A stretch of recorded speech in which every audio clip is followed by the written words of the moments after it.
Hello, everyone. Welcome to Maxxcell's very first podcast. If you've ever dreamed of studying abroad but got lost between IELTS score, SOPs, and terrifying tuition fees, this episode is for you. I'm your host Pranita, and today we'll be diving into the most exciting and life changing decision a student can make studying abroad. Joining me is none other than Mr. Shyam Manavat, founder of Maxxcell Institute, career mentor, and the man who believes that no dream should be compromised. Sir has 15 years of experience in teaching, career counseling, and helping students achieve their dreams of studying abroad. And trust me, if there's any person who can simplify this process of studying abroad, it's him. Welcome to the podcast, sir. It's an honor to have you here. Thank you so much, Anita. Thank you so much for having me here. Okay, so before we get into the serious stuff, let's start on a fun note. In all your years of guiding students, what's the most funniest or most memorable experience you have of a student planning to study abroad? Well, there is one incident which I always remember and give example to my staff members as well, in a funny way, definitely.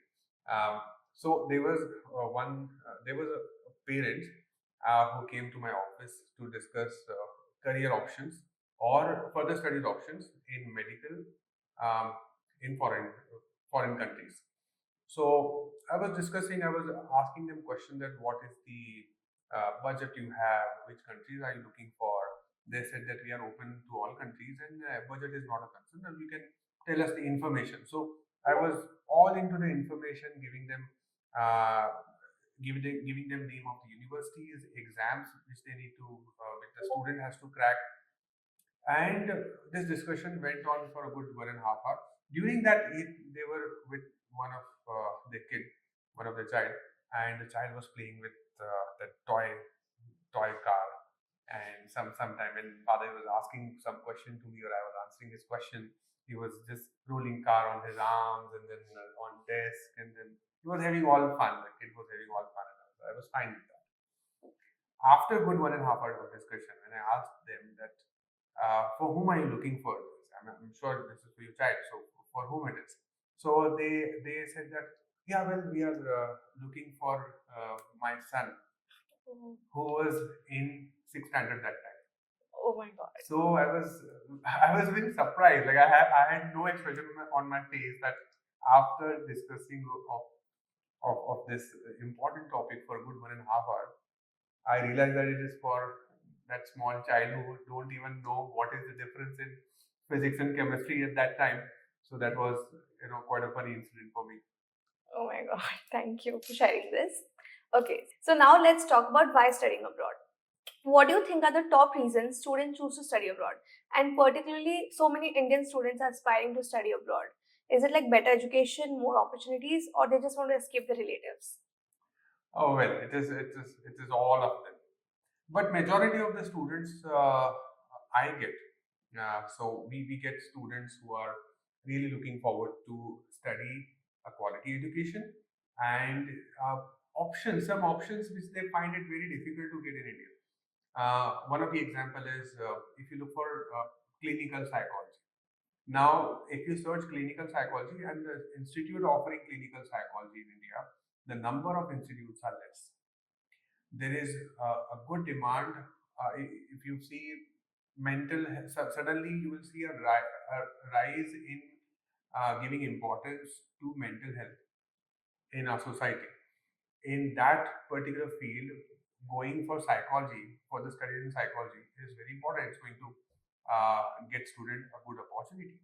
But if you look at the clinical psychology or child psychology courses, master's degree in India, the number of institutes are limited, very less. I'm not saying it's not there, but they are limited. Compared to that, if you add the foreign universities as well, so you have a good pool of universities and colleges you can apply to.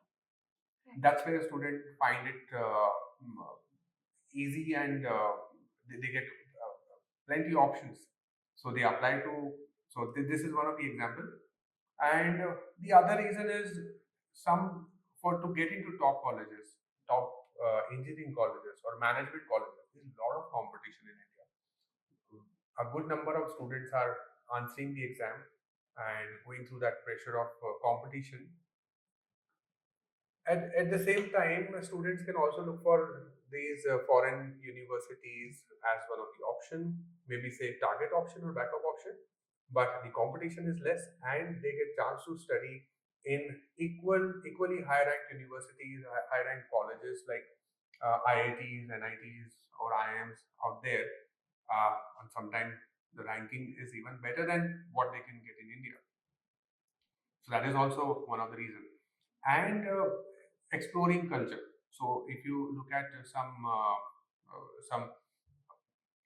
say courses which is required to have good network, for example, management studies, you should have good network when you're studying masters in management, right? Your MBA or masters in management, it is all about making network with good people.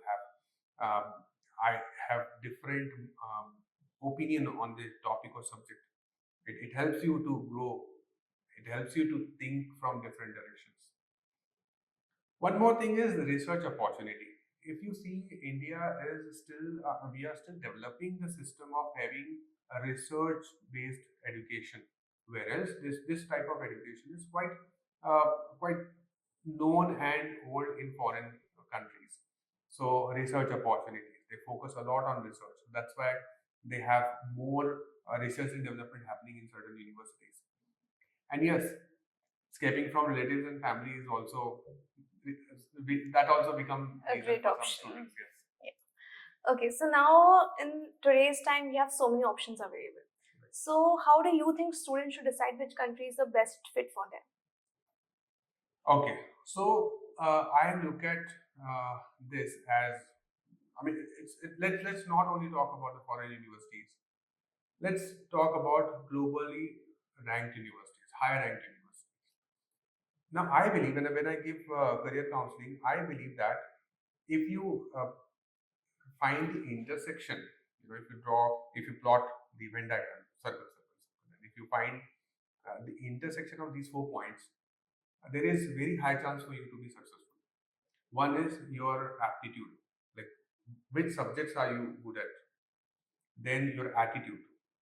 Attitude is all about your EQ, you can say, your behavior. Uh, I mean, if you are going for management studies and if you are really shy, then it will become difficult for you to cope up there. So, attitude. Next is market demand.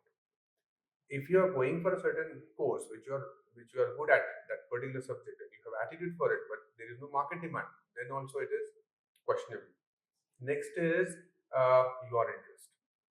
So if you count attitude, aptitude, your interest, and market demand, and you find the intersection of that, it's very high chance for you to be successful in that particular field of studies.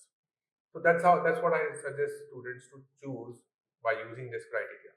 Apart from that, when they look for foreign studies, then of course financials, financial compatibility is also one of the important factor. What is their paying capacity? Because of the universities out there, yes, you are paying into foreign currency, so accordingly cost. So cost is also one of the reasons, one of the factors you should keep in mind. And now to have relief from the financial burden, you should explore the scholarship opportunities. So these are the factors which students should keep in mind to choose any particular course or country. Yeah, and then to add into that, the student should also look at after completion of the course, what is the post-study work visa opportunity. If I don't find any logic behind you go and spend in dollars and then you come back and start earning in rupees. So if you are spending in dollars, spending in pounds, spending in euros, then you should get opportunity to earn in the same currency. That's where you balance your expenditure and income, right? So I also give importance to post-study work visa out there. And next is how the economy of that particular country is doing. Um, if you look at from country point of view, uh, every country has its own essence. As in, every country's economy is dependent on, or heavily dependent on, or maybe say majority of the contribution come from a specific sector. For example, if you look at India, we have a majority of our GDP share come from service industry, right? Service sector. So that's how I gauge them. If you look at US, it is all about the IT, computer science. If you look at Ireland, they have computer science and pharma industries there, and so on. So you are looking for a specific course, you have a particular qualification background, and so which country matches this?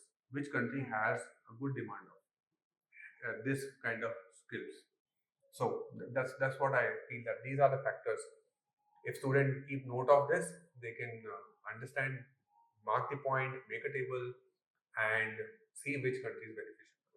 Right. That's quite interesting. So, sir, now everything is available on the internet in this time. Yes.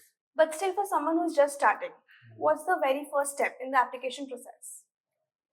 Well, application process per se, yeah, that's a good sequence of question. First, you identify the course you want to go for, and then you look at the universities which are offering such courses. Yeah, this sequence is very important. Um, in uh, in India, students are used to answering some entrance exam, and based on the course they decide which college or university to go for. Whereas if you are going for foreign country, make sure that you follow the right steps. So first is to understand and identify which course you want to study. Second is which universities and countries are good to study that particular course. Then it comes to the entry requirement. So study. So once these 2 points are done, then you have a list of universities with you. Then study the entry requirement carefully. Do they need GRE, GMAT exam? Do they need any other additional document? For example, if you talk about Germany, for Germany, a good number of universities ask for APS as part of their application documents. So if that's the case, then you should look for those specific requirements as well. Some universities, in some countries, they ask for apostille documents, right? So in general, if you ask me, you should keep your academic documents ready. Apply for transcript. Transcript should be there. It's not required for all the universities, but transcript give them a clear idea about your academics. If how many subjects are there, what are the credits you studied, and how many, in case if you have fumbled anywhere, if you have flunked in any subject. So that's also clearly mentioning the transcript. So transcript is important. Then other most important document is, one of the most important documents is a statement of purpose. So write a better statement of purpose, because by looking at the academic document, they may not be able to understand what kind of person you are, or what is your interest actually in their university, in that particular course. What are the modules you want to study? What are the projects you have completed? Are you the right match for that particular cohort? So write an impressive statement of purpose and get letter of recommendation from your professors, who can recommend you that, okay, you are good at so and so thing, your class participation was good, and they recommend you for the further studies. So letter of recommendation is also important. These are basic documents, and passport definitely you should have. And so these are basic documents. Apart from this, definitely you should look at the requirement of a particular country and university. Yes, this is what I advise, and it is always customized based on the student's academic background and the university they are applying for. But I hope I have given you a fair idea about the general documents requirement. Yeah, so it's not just a one day thing, it's like a hard work of your years. Yes, true. Okay. So now many universities do demand IELTS. So what do you think? How crucial is IELTS for student? And what's a realistic band score they should aim for? Okay, so IELTS is English language proficiency exam. You have similar exams like IELTS, such as TOEFL or PT, or some universities also accept Duolingo. This is English proficiency exam. Now, students like you have completed your schools in English medium, bachelor's in English medium, you're quite fluent in English. So you can prove, you can have a document from your college that what was your medium of instruction. So based on that, there are many universities who are waiving off the IELTS or English language requirement. Yeah. Some universities, they are very rigid that we want to see your IELTS score, because we want to understand how good you are in listening and speaking as well. Because the medium of instruction, that means you have answered your papers, you have studied your subjects in English, so you're good at writing and reading, but what about speaking and listening? Are you able to understand their dialect well? Yeah. Are you able to pay attention to the sequence of information which somebody give you while speaking? So some universities are quite rigid in IELTS requirement. Good requirement, it varies from level. If you're going from 12th standard to bachelor's degree, then you need to have a minimum of 6 and no band below. A minimum of 6 and no band below 5.5. It can go up based on the university's requirement and post requirement as well. If, for example, if you go for master's degree, so you completed your bachelor's and you are going for master's degree, and the master's degree has a good research component. In that case, you need to have the IELTS band of 7 and no band below 6.5. That is IELTS. And equivalent, similarly, or you can see the equivalent marks, equivalent score in TOEFL or PT as well. So TOEFL is also accepted widely.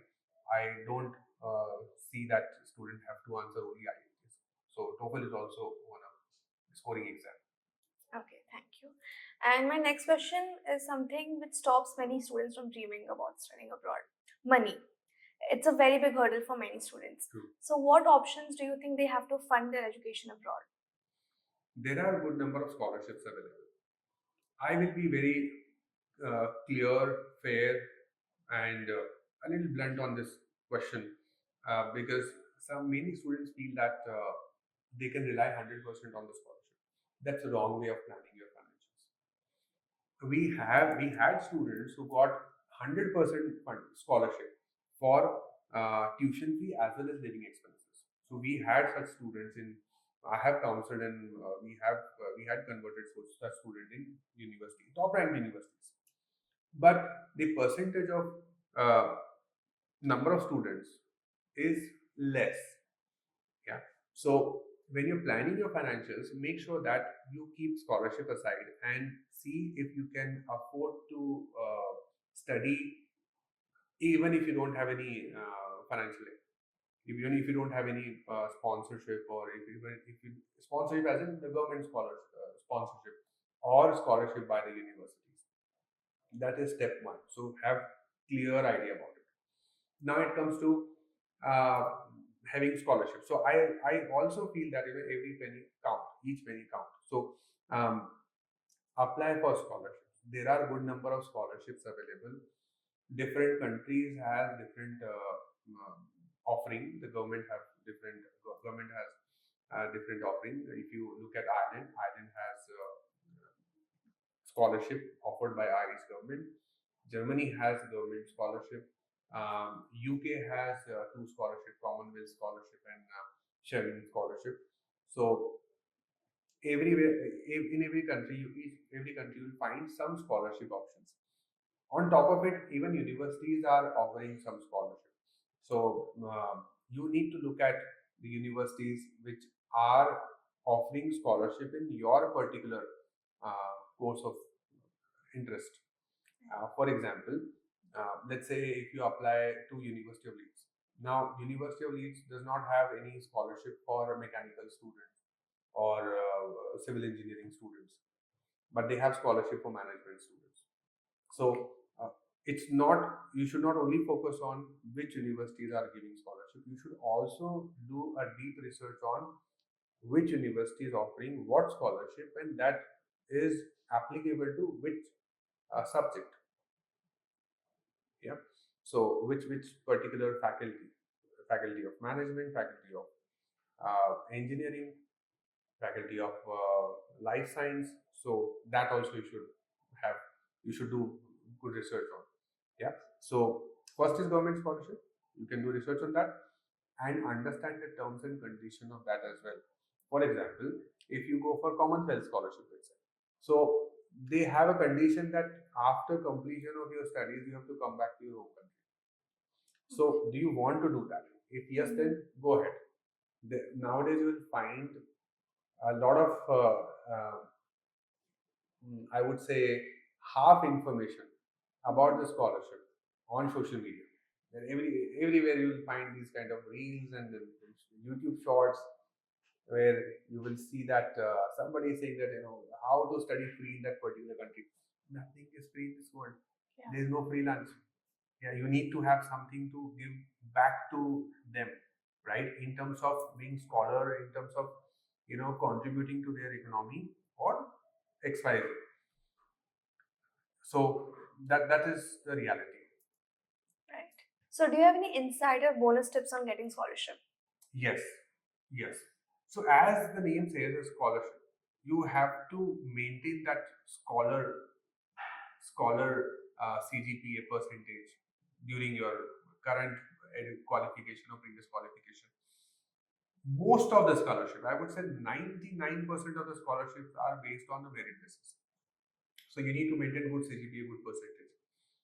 Another thing is have good projects or good internship done which relates to your current graduation and what you're applying for. Yeah, or at least what you want to apply for. Keep that in mind. Apply well before time. So if the application deadline is 31st of January, make sure that you launch the application in December or November itself, because sooner is better. And some juries, they consider first come first serve basis also. They give weightage to that, those students candidate as well. So maintain good academics. Have some projects for extracurricular activities, academic activities, and apply a lot before the deadline. So don't wait for the last moment. And if there are external scholarships, then you will also have some essays you need to write to convince them that you are you need to justify your candidature for that particular scholarship. So when you write SOP, make sure that you don't do ChatGPT there. Don't take help of any AI tool.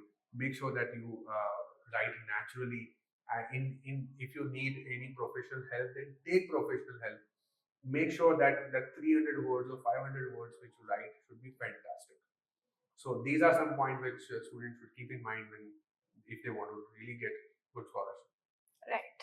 Okay, now from moving ahead from scholarships, finance, and application process, studying in a new country also means adapting to a very different culture. And so, what advice would you like to give to students preparing for these cultural differences? Cultural differences. Yes, this is very important.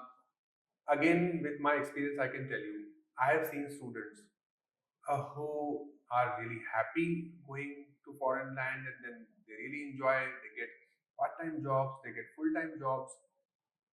Now they are the ones who are easily gelling up with the society. Let's talk about Germany. So if you want to get good internship, good job during your master's, after your completion of your degree qualification, make sure that you learn their language. I mean, it will be a different level of acceptance by Germans that you know the language. Yeah, so you have definitely have upper hand. Yeah. So make sure that you gel up well with the society, not professionally, but as a person as well. Yeah. Um, do not make your own society. Like if you belongs to a particular state, let's say that you get along with same students or people who come from same city or same state from India, and then suddenly you only be with them. So if you are making uh, the same, you're being in the same community, which you can easily get in India, you're not getting any benefit out of. You're not getting the benefit of that foreign land. Right. So make sure that you mix up.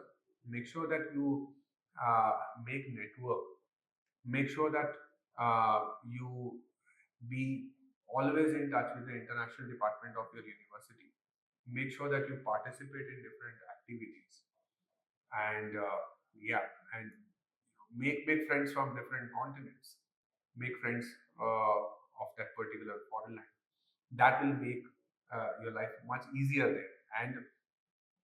That's where I find that the students who are doing it, they are really happy going there, and the students who are not able to adjust in that society, in that foreign land society, that they are facing real trouble. So make sure that you get gel up well. Yes, That is my suggestion to the yes, students. that's very true. And how do you think studying abroad impacts career prospects?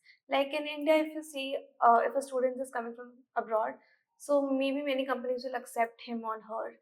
Basically, he has studied from abroad, so he must be good. So, what do you think? How does studying abroad impacts career? Well, what plays a role is the university you are graduated from. It could be a good Indian college, a high ranked Indian college, or it could be a foreign university as well. So I want to repeat the same sentence what I said in questions, previous answers, that make sure that you study in a globally ranked university, be it anywhere. Study what you like and where you want to make your career. Yeah, that's very important. If you study something which you like and where you want to make your career, again those 4 points: your attitude, aptitude, interest, and market demand.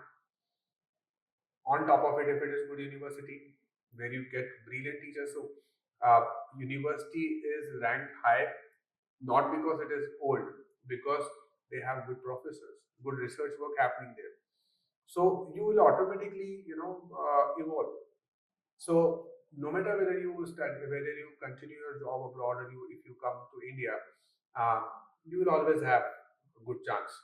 Yeah, you will always have a good chance to get a good salary if it is job, and if you want to start something of your own, you have explored the world, so you have experience of different continents.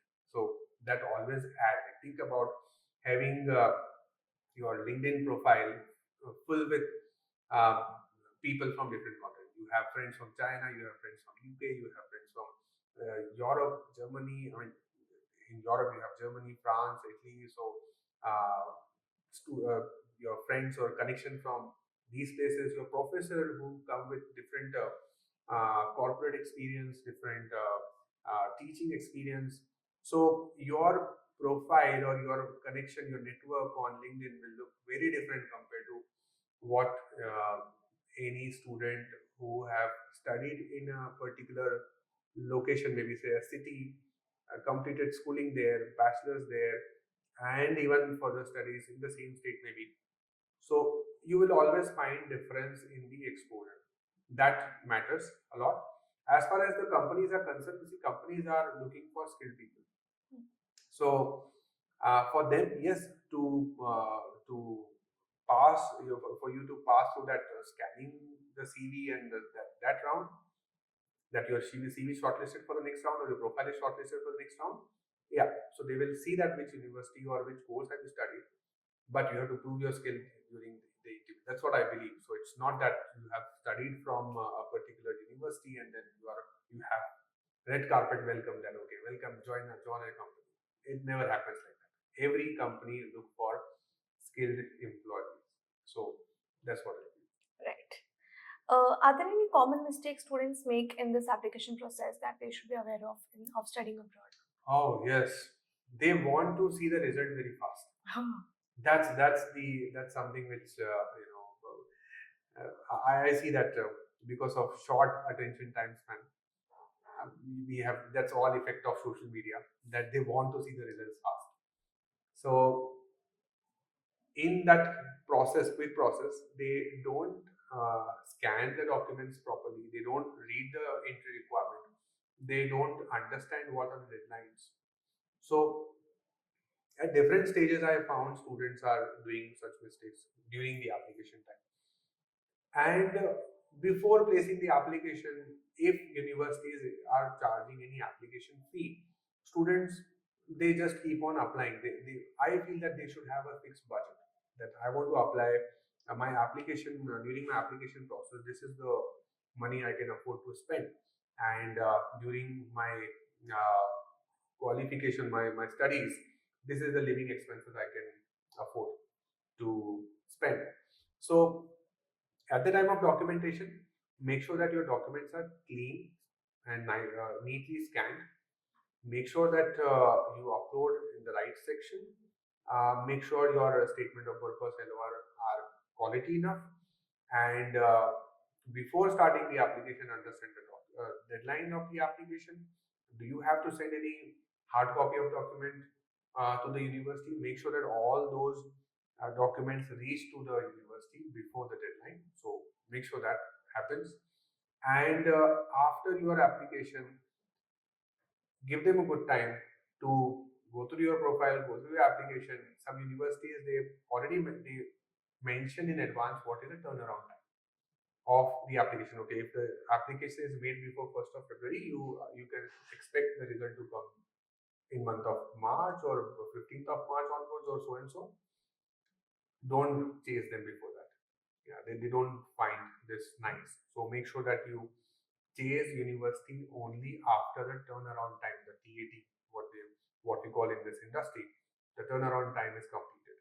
So if it is 1 week time, send the chaser email after 1 week only. Otherwise, you might face some rejection from university because they don't find it nice that every time they students keep on calling or emailing the university. So don't do this mistake.